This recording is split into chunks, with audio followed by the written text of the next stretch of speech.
All right, our next episode of the Empowered Life podcast. Lisa P here, and I'm so excited today to be chatting with my really good friend, Sara Powers. And, we've got to know each other over the last month or so, and you ever meet that person and you're like, we have so much in common. Our stories are a lot aligned. The way we feel about what we're doing in this world and the obstacles we've overcame, and just living into the person that you were meant to be. That was what really drew me to Sara. And Sara or Anna? What should I call you, Sara? What do you prefer? I actually go by my middle name, which is Anna, but I will answer to anything nice. How about that? Okay, so Anna. So that really drew me to her story, her past, the things that she's overcome, and the barriers that she's busting down and what she's doing in her life now. So Anna is from Mississippi, and you're going to hear her beautiful, fun accent in a moment if you haven't already picked up on it. She is an attorney. You've been an attorney for how many years, Anna? 8 years. 8 years. Right. But the most exciting piece is you are a faith-centered coaching and copywriting person that has this wicked business that is crushing it, and you're doing really well while you're being an attorney. It's like, whoa, right? You're a woman on a mission and you're on the go.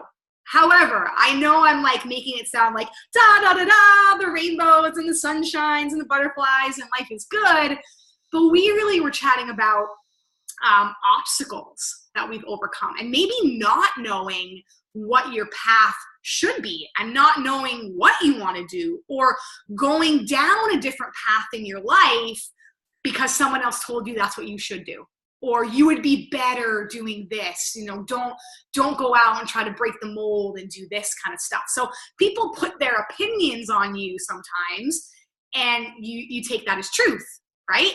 And you had to overcome that. So that's what I really want to talk about in this episode is, what do you do when your heart's pulling you in one way, but everybody else or other people are telling you, no, simmer down, you can't do that, who do you think you are, kind of stuff. So let me just start off by saying, Anna, welcome to my podcast. Thank you so much. I'm so excited to be here. I have loved getting to know you. I think we were connected through a mutual friend of ours. So I'm grateful to that person for connecting us.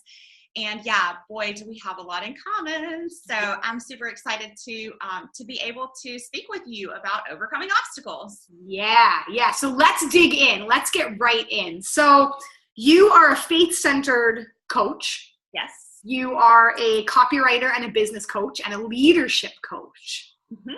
Yeah. So tell me a bit about what drew you to A, being faith-centered, B, getting into copywriting, and C, getting into, the leadership kind of piece. So what pulled your heart in that direction?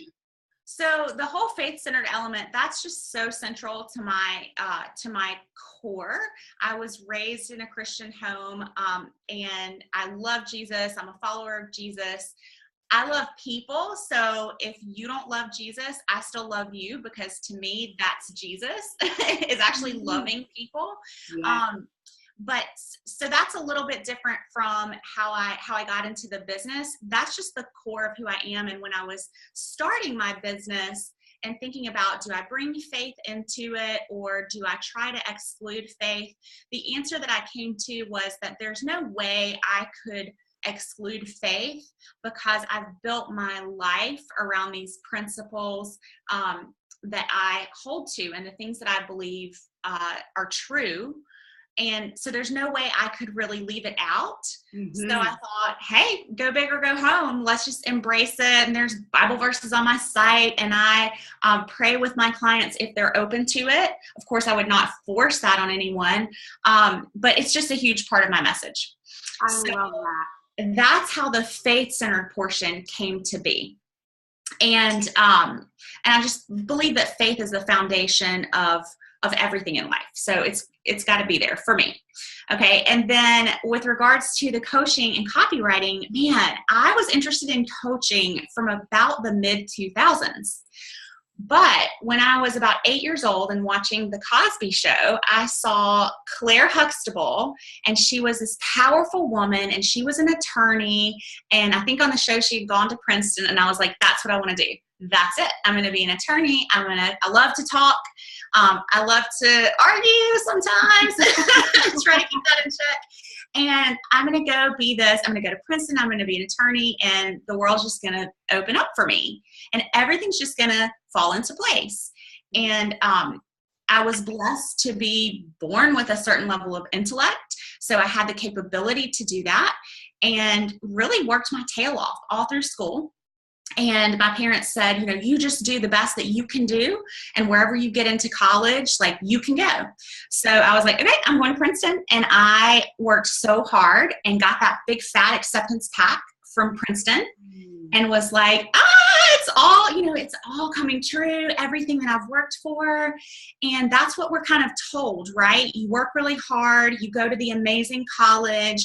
Everything just gets handed to you. You meet your Prince Charming. You know, everything is just handed to you if you do steps A, B, and C. Mm-hmm. And as we know, that's not really how life works. So my parents both worked full time all through my childhood. They sacrificed to put me in good private schools. And when it came around to looking at paying for Princeton, they realized, whoa, we totally underestimated what it would take to give our child this.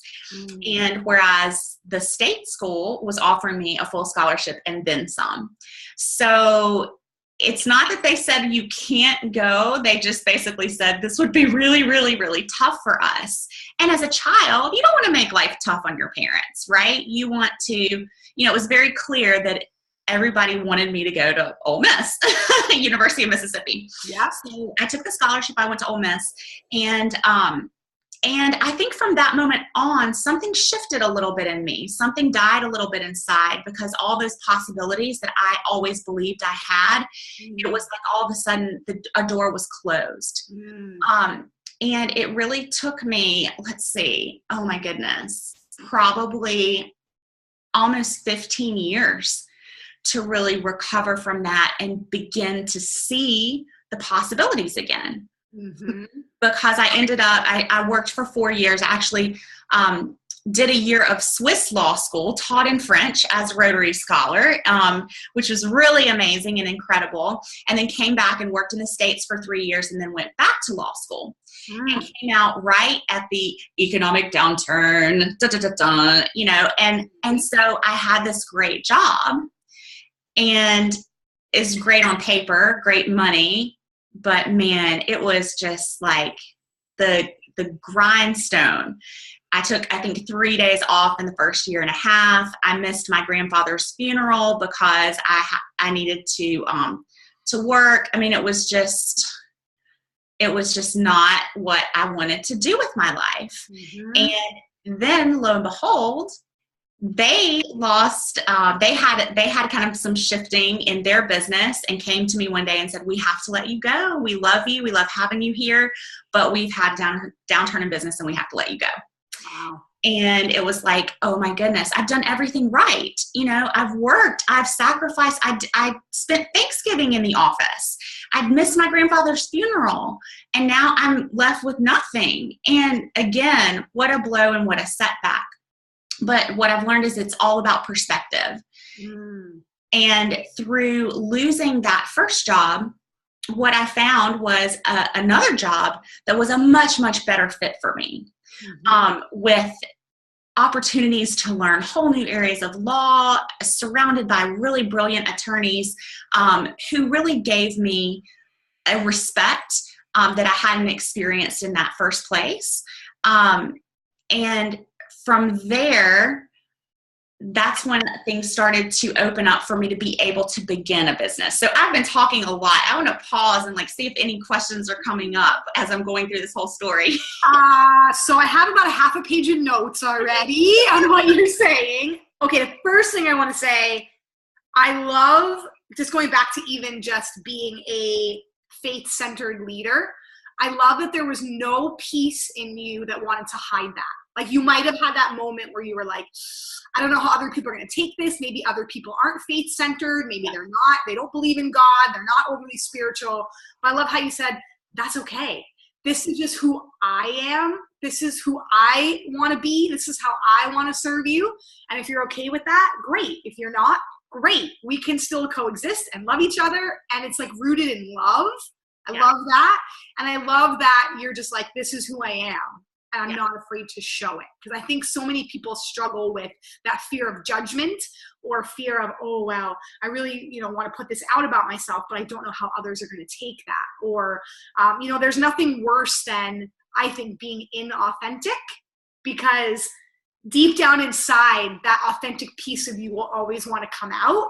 And you might create that internal struggle if you're not just being who you are. Like it takes a beautiful place of acceptance and love to just be like, this is me, this is what I stand for, and this is what I want to rock and roll with. This is what I want to put out there. So I just think that's amazing that you said it's the core of who you are and it's the core principle. So I think everyone needs to do some soul searching about what are your core principles? What do you stand for? What moves you? What does drive you? What are you passionate about, right? And you can never go wrong when you know what your core principles are. So I love that. The second piece, man, I was just shaking my head when it's like you're painting the picture of like the perfect white picket fence and like, the knight in shining armor and the beautiful job that you love and you love driving to every day. And yes, you love driving to it. Or, it's like that's not the reality for a lot of people. And that's a hard pill to swallow sometimes when you've been working, like you said, you're grinding, working. Your parents were working, you were working. Like so many people were working to make this dream come true. And then you're like, wow, that's actually not the dream that I thought was what I wanted. Or what do you mean things don't work out the way that I planned them to work out, right? Right. That adaptability and resilience piece is something that I think everyone in this world really needs to hone in on and try to get better at or try to master that. Gosh, there are so many things that do not go to plan. There are so many things that you think are going to be a certain way and they're not, right? So it's like you've got to already have those core principles. What do you want to do with that once that happens? What happens if you build the dream and it's not the dream you actually wanted, right? What happens if, go ahead, you're going to say something. Well, I have a great question that your listeners can ask themselves when that happens. And I totally got this from Dan Miller, who's another coach and leader, but he mentioned that he asked himself this question: what does this make possible? So when things don't go the way you intend them to go, or you think they're going to go, you can ask yourself, what does this make possible? And just a small example, okay, me going to Ole Miss, I was more of a big fish in a smaller pond. Had I gone to Princeton, everybody there is brilliant. So what I found at Ole Miss was that the opportunities were just thrown at me right and left because they knew that I would appreciate those opportunities. And I got to go to this, it was like 3 weeks in the mountains in Williamstown, Massachusetts, this public policy institute. There were 30 people from around the nation, and almost all of them were from either Ivy Leagues or like Stanford or, just really highbrow institutions. And I got to go from the University of Mississippi partly because, of course, they value diversity. And here's this chick from Mississippi. Whereas my friends who were there, who went to Princeton, who went to Harvard, would talk about how the flyer for that program would get ripped off the bulletin 4 times. People would keep stealing it and hiding it because it's so competitive and everybody wants those opportunities. Whereas at Ole Miss, lots of people, and I went back there for law school, so I love Oxford, Mississippi. I love the school, the institution, but a lot of people there were like, I don't want to go spend 3 weeks learning about public policy, so here, show that to Anna, hey, Anna, do you want to do this? Oh, sure, that sounds great, and it was so easy for me, and it wouldn't have been like that had I ended up at Princeton. So part of it was that reframe of this thing that I thought was such a disappointment I had to start reframing that. And, you know, as a 19-year-old, you do the best you can. You know, your tools are more limited. As a 37-year-old now, I can look back and see how everything happened exactly perfectly to shape me into the person that I'm meant to be, to make me so, so, so grateful for where I am and appreciative for the things that have happened in my life that have gotten me to this place. And nothing is ever wasted. And so I always want to encourage people, you know, just again, grinding away in the legal practice, that gave me so much resilience and so much stick-to-itiveness and persistence. And again, such a level of gratitude for the things that have happened in my business. Yes. And at the time it hurts and you're upset or you feel these emotions. But as you said, it's beautiful to look back and to reframe it and to be almost like, if your parents were never honest and said like Princeton is like, whoa, you would have never gone to Ole Miss, right? Right. At your job, if they would have never let you go, maybe you would have never left. Like maybe you would have never been the one to say, you know what?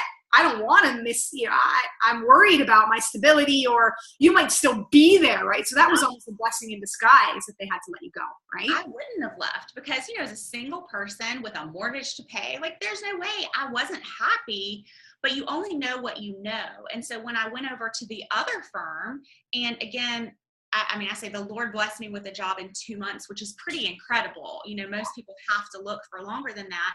And I ended up at a more of a big law firm.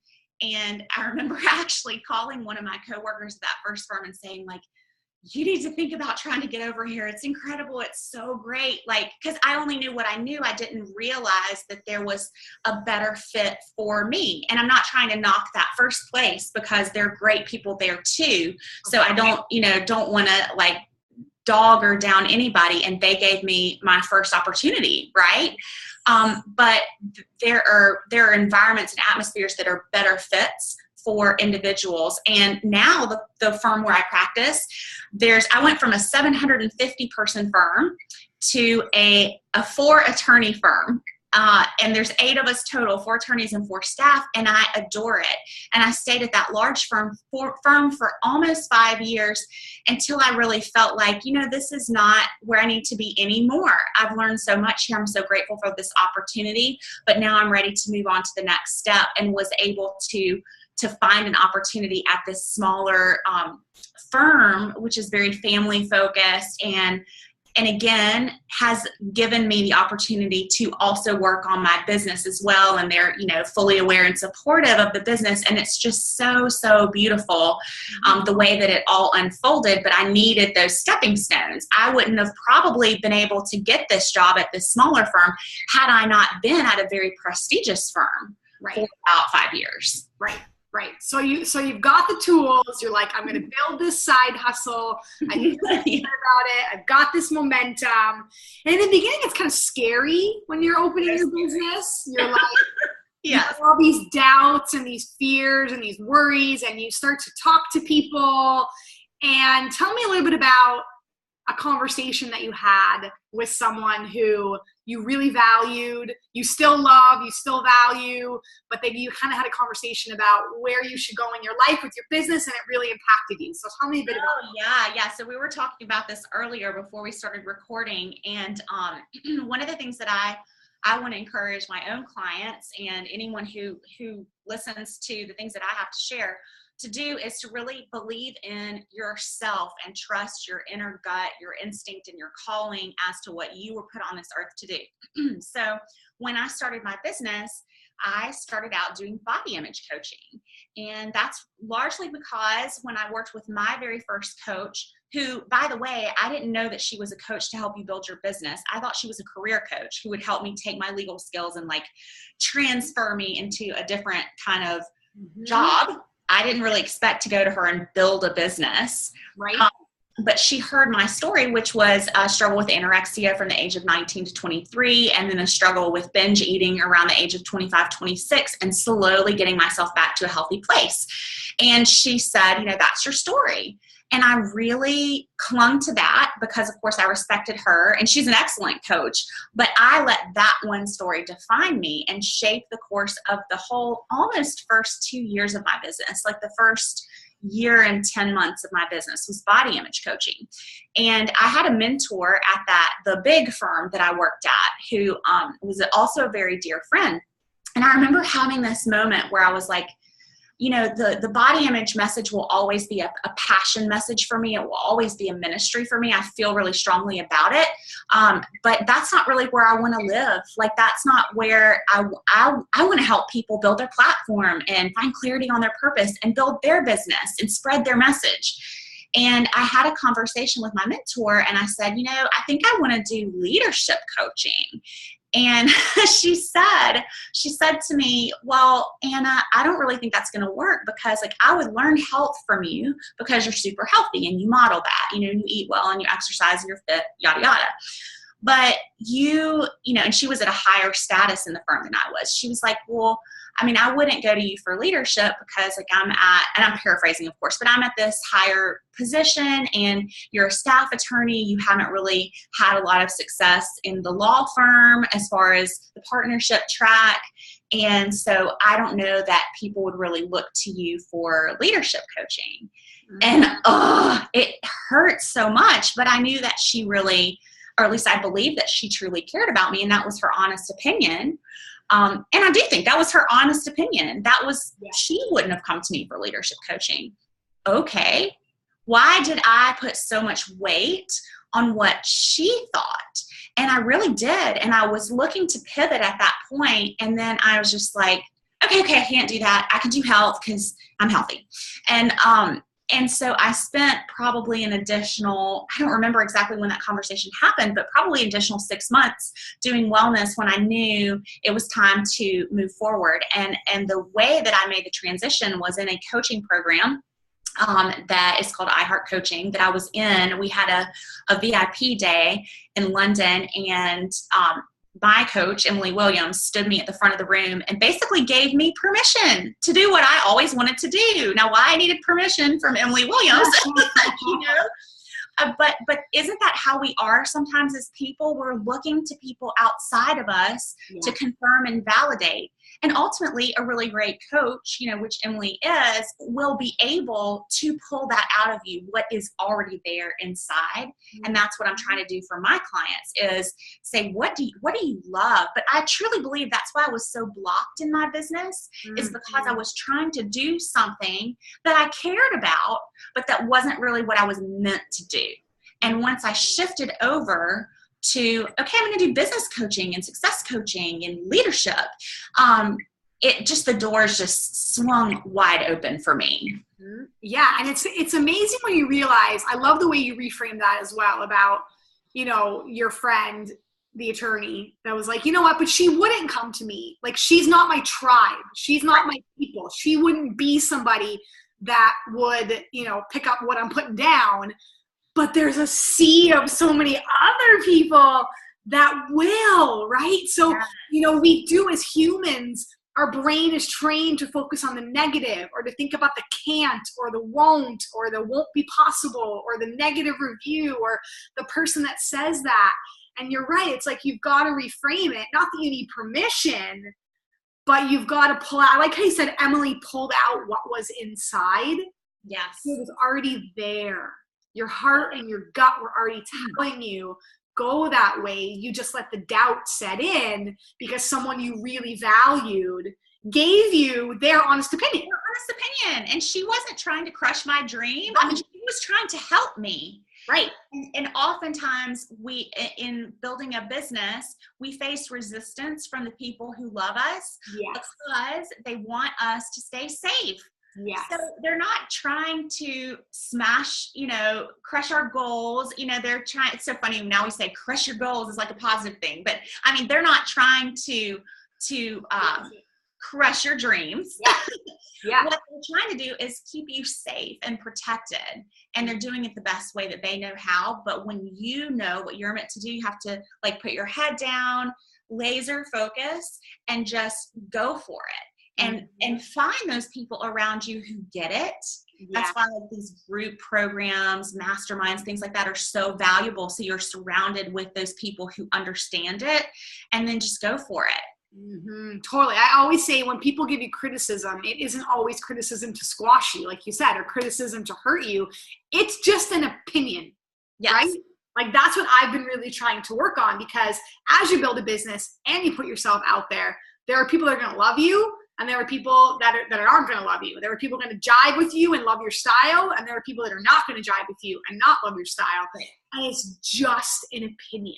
Right. Just an opinion. Like, don't put any more weight behind your worth or your value or your drive or any of that on someone else's opinion. It's just their opinion. We all have opinions, right? Yeah. So, like you said, you've got to dig deep inside, stay focused, and spend time with the people that are aligning and doing the same things you're doing, that are building their dreams and going after it. That's one of the things I think that drove me to you, is I'm like, we're in it. We're building different things, but our mindset is in the same track, right? And that's where it's like, you want to constantly surround yourself with people that are doing the same kinds of things that you are, right?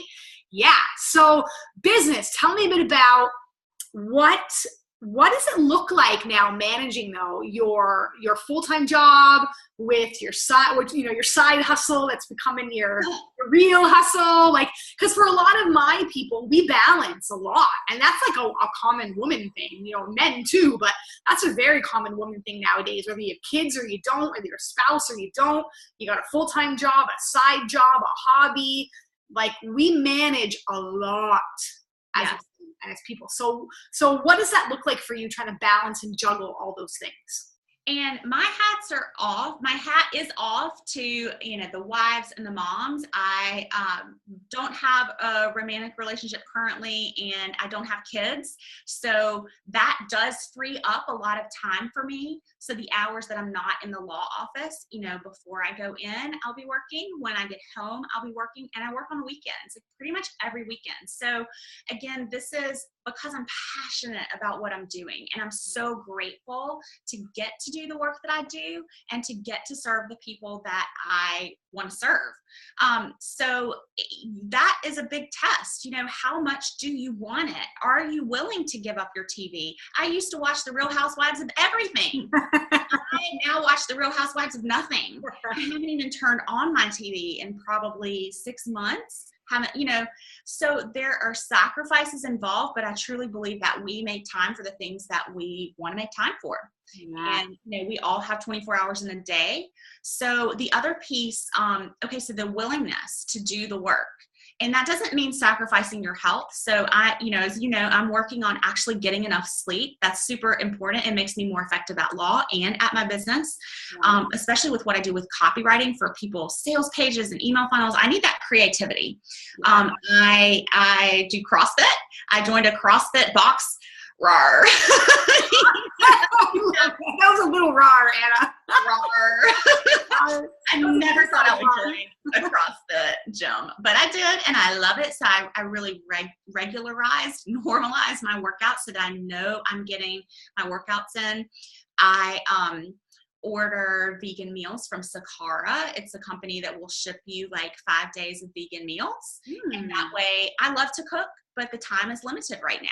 And so I'm trying to set up these systems that help me maximize my time where I can make the most impact. And then the other thing for people to look at is actually building out a team. I probably waited far too long to hire an assistant, but bringing on an assistant made a world of difference. Just the engagement in my Facebook group went way up because she, helped me put together like a posting schedule and schedule out my social media. And so I think, as much as you're able to put in place that help. And then on some of my copywriting projects, I'm able to use contractors to help me with, first drafts. Of course, I always do the initial client intake and the meetings with them.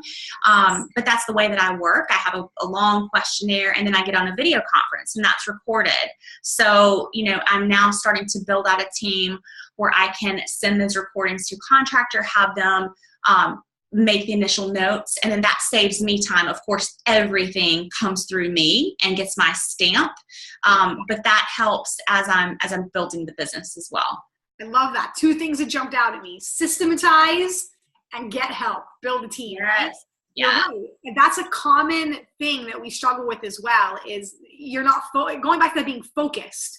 What are the tasks that need you, that the needle moving things that you should be focusing on, right? What can you get help with those other things? And it's not that you're above it or you can't do it, but it's just there. You are being called in a way to serve that requires you and only you in this one thing, right? So it's like, that's where you don't want to be distracted by those other things. So you need a team. And I love how you systematize. And I always preach that, and I do preach it because I'm like, this is important, people. The less decisions that you have to make, the better. If you leave it up to, I'll get my workout in whenever, you won't. Right. Oh, maybe, I don't know what I'm going to make for dinner. You won't make something healthy. You'll grab something. Like, the more that you can have planned and the less you have to think about it, the more structured your day will be. I have people that are like, I don't like to plan. I don't like to prep. And I'm like, you're actually doing yourself a disservice. You're actually setting yourself back instead of propelling yourself forward when you don't have systems or a team. So I love that you said that. Yes. And what I found with regards to the planning the meals and the prep for that, because I do love to cook, and goodness, I love to eat. I'm kind of a foodie, but I found like that decision fatigue, the more my business grew, the more creative I needed to be, the more clients were coming in the door, and then the law practice, is busy. And I would get to the end of the night and be like, what in the world? I mean, I don't rice or quinoa, and it felt like this earth-shaking decision. Right? What are we going to do with our stir fry? Bragg's amino acids or soy sauce? Who knows? Right.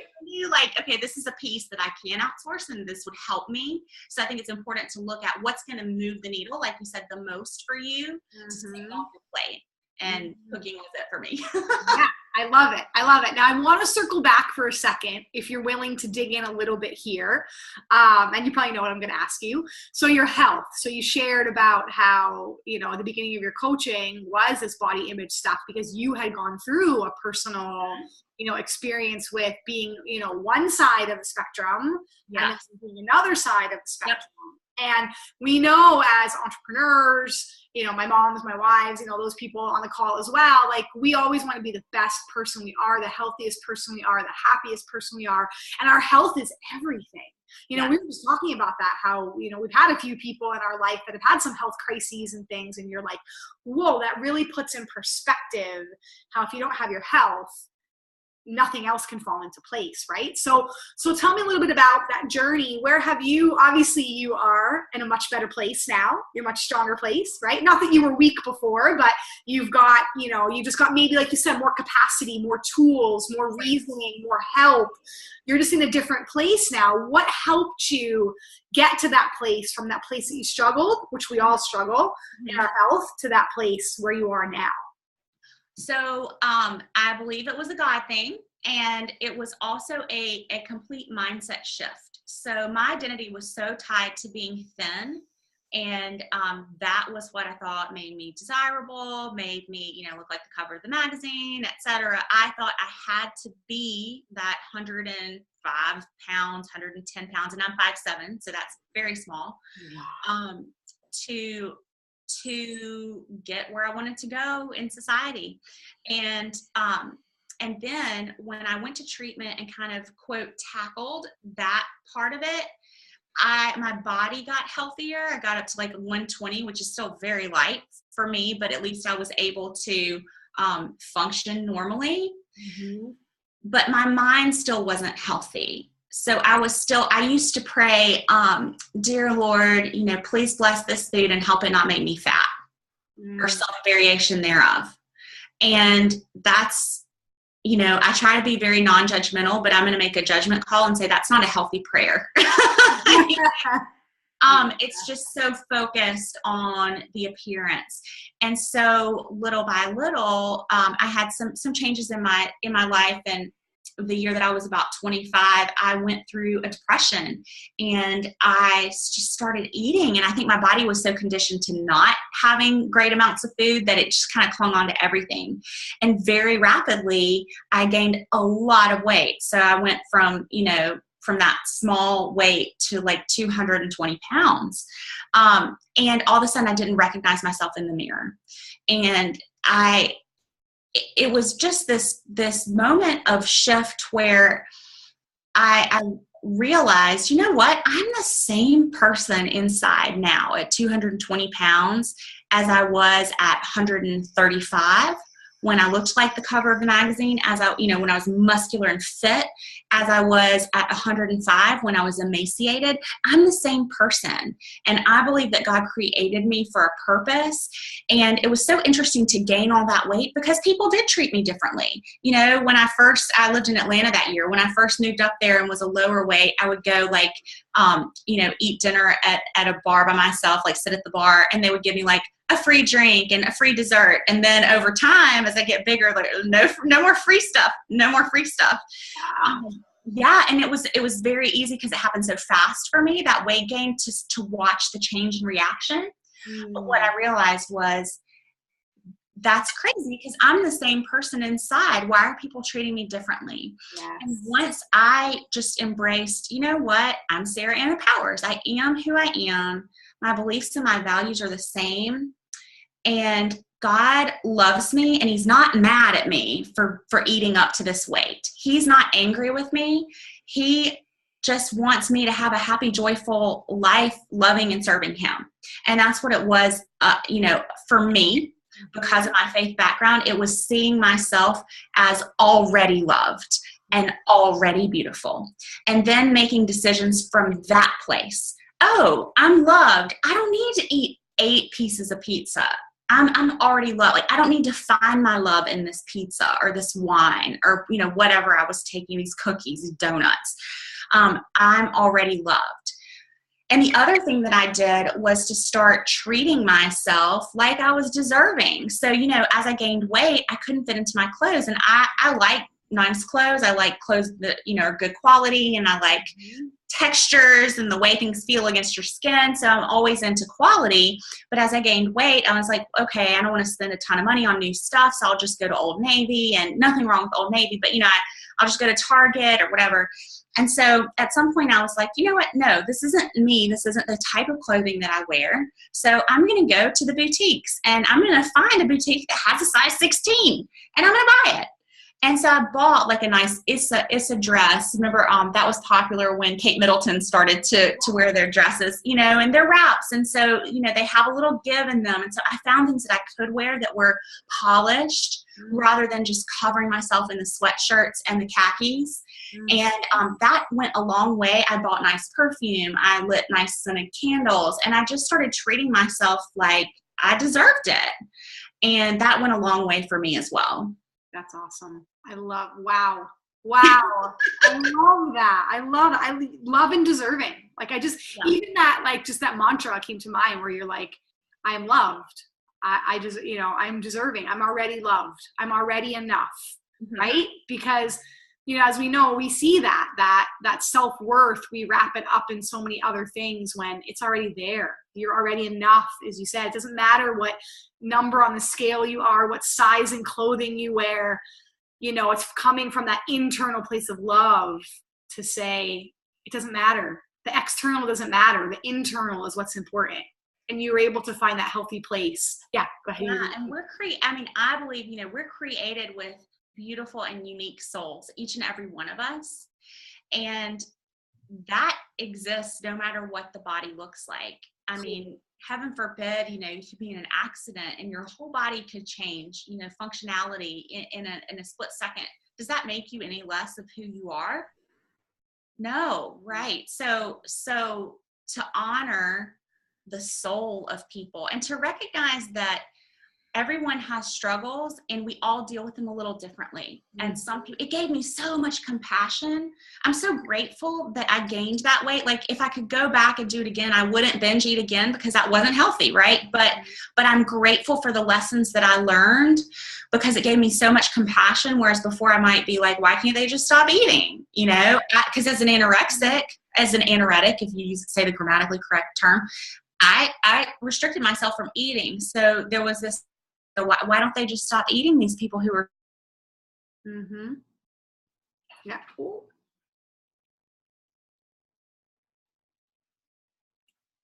Whoop, you froze on me there. Oh, oh, there we are. We're back. So I'll pick up at that point. But how much compassion I gained from gaining that weight, to be able to understand that perhaps a person who's obese is just dealing with his or her pain through food, just like I was dealing with my pain when I was anorexic by restricting my food. But the pain is the same and the human connection is the same. And so to come at people with compassion rather than judgment. That's huge. That's huge. Exactly. You know, we all feel pain. We all hurt. We all have those feelings. As you said, it's never about the weight.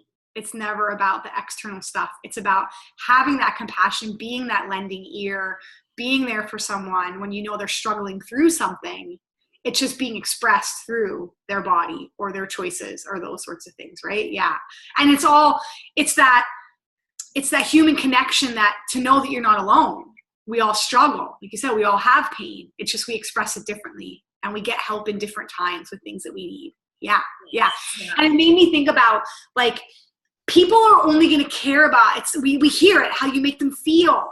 Like that's, like, people won't remember what you said or what you did, but they'll remember how you made them feel. And it's the same thing. It's like, you could be rocking your size 16. And if you're happy and confident and vibrant, people are going to want to be around you. People are going to gravitate to you. People are going to want to work with you. People are going to want to go out with you and have fun with you. And as opposed to you being like, oh, you know, feeling so self-conscious or worried or beating yourself up. Like, nobody cares the fact that you're size 16. Right. You care about your joy and your vibrancy and your happiness. So, you know, and I don't want to make it sound like this is an easy road to be like, just be happy. Just be. Sure.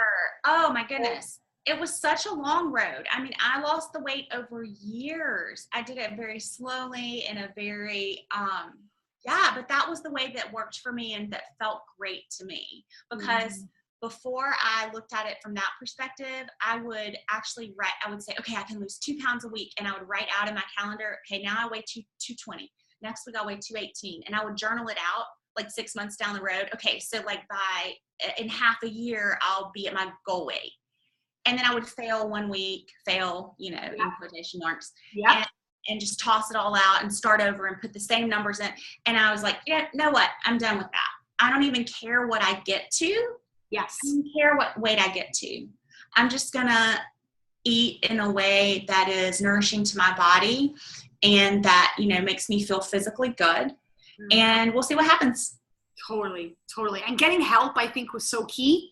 Yes. Like, anyone that's struggling with anything, you are stronger by going to get help. You're stronger by simply saying, my like latest phrase is, I'm not okay. I don't know what to do. I don't know what to do with these emotions. I don't know what to do with these feelings, but I'm not okay. And I need help to get through it. And it's like, you don't have to have the answers. You just have to have the strength to go, you know what? I need to go speak to someone. Right. So that must have been big for you, like huge for you to be able to say, you know what, I'm not okay and I need some help. That's actually a really important piece that I hadn't discussed in this interview. So after I was in treatment, I was on a couple of medications. Like I think, what was it? I haven't been on medication for about a decade now, so it's hard for me to remember. I think it was Lexapro and Effexor. Like one is for depression and one is for stress, like anxiety. And I was a school teacher, made pennies in the States. I don't know what it's like in Canada, but I think I made $27,000 a year gross. So that's like before taxes come out.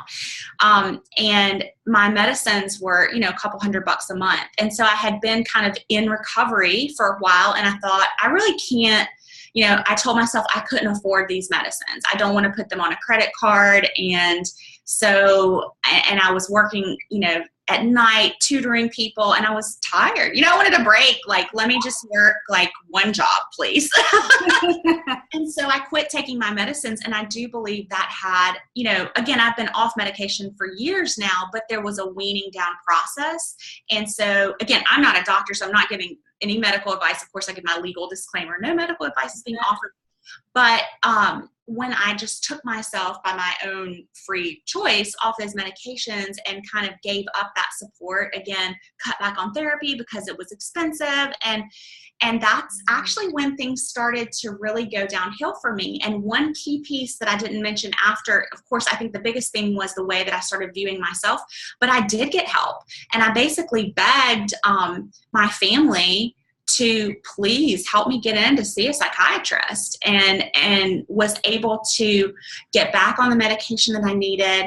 I only saw him maybe once every couple of weeks, but just that, was so helpful in processing and knowing that there was someone on my team and that I was supported.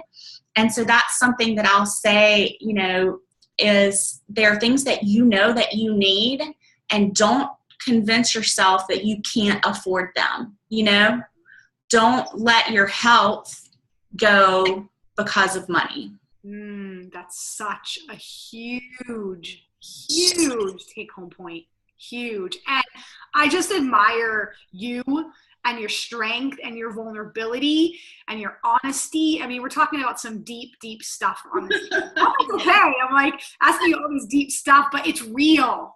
We don't talk about it enough. We see these pictures on social media and magazines, as we talked about, and we think it comes easy to people. And what am I doing wrong? Why am I lacking? Why can't I be that? And it's like, no, we all struggle. We all can use some help. We all can build a team. I really admire the obstacles that have been thrown your way in your life and how you've chosen to reframe it. Go back to who you are, go back to your core principles, go back to loving and serving and leading, everything you're trying to teach people, or that you are teaching people, going back to loving and serving and leading with your faith, with what matters to you, with what drives you. And I'm just blessed that you're in my life and that we can be doing interviews together. So I have one final question for you. What are you looking the most forward to, like, in your life in the next, like July, August? We're in August already? Oh my gosh, in the next 5-6 months, end of the year, like when the ball is dropping on New Year's Eve, what are you going to be like? Oh, that was oh my goodness. What a loaded question. I'm looking forward to how life unfolds in the relationship aspect. I know it's totally different than the typical business answer, but I love my business. I adore my business. And I believe that we're put on earth to connect with other people and to do life together. And I've had a lot of shifts in my relationships this year, romantic and friendships and everything. And I'm really looking forward to seeing what comes over the next 6 months in that area, because it's an area where I'm going to be intentional. I love it. And that's the thing, you have to look at everything in life. You have to look at your health. You have to look at business. You have to look at relationships. You have to look at your home. Like, it all matters, right? Like, people always think they have to answer business but that's real. You're like, I'm doing good in business. Yeah, that's my real honest answer. I mean, I hope, of course, that my business continues to grow and I continue to get to work with amazing clients. I had a client who had a 50K launch recently. I know, whoop, whoop, yay. I've started doing a lot of full launch copywriting packages. So definitely want to work with more people in that arena. So business-wise, I have very concrete goals. Yeah. But the things that I find really exciting are the surprise things, the things that that are so much better than you even expected. Mm-hmm. And so I believe that those things are on their way. And yeah, I'm ready to. I'm ready for those things. I'm ready for you, Mr. Right. Claire's waiting for you. Come on in. She's ready. I can't wait to see that unfold for you because you Not are really blushing. You're an awesome woman. You deserve the best. You've worked hard to be the woman that you are, and just celebrating you and all that you're doing. So if people want to get in touch with you, if they want to know how you can help them, whether it's copywriting or leadership or whatever it is, whether it's faith-centered, loving and leading, how do they get in contact with you? So you can always find me at saraannapowers.com, and I'll spell it out because there's no H on the Sara. So it's SaraAnnapowers.com. And my email is anna@saraannapowers.com. I'm Sara Anna Powers all throughout social media. So yeah, you can sign up for my email list. I give a freebie for faith-centered, 4 success strategies faith-centered women do daily. And I'm easy to find. She's out there. She's ready for you. So love it. Anna, thank you for spending the last, hour with me. Yes. I appreciate you. Thank you so much for having me on and giving me the privilege of speaking in front of your audience. And I'm so grateful that you're in my life and we're in each other's lives. And I'm just looking forward to seeing what unfolds over the next 6 months, year, and beyond. You got it. The sky is the limit, right? So I know this message is going to serve many. So we're wrapping up. That's our last episode here of The Empowered Life. We will see you again next time.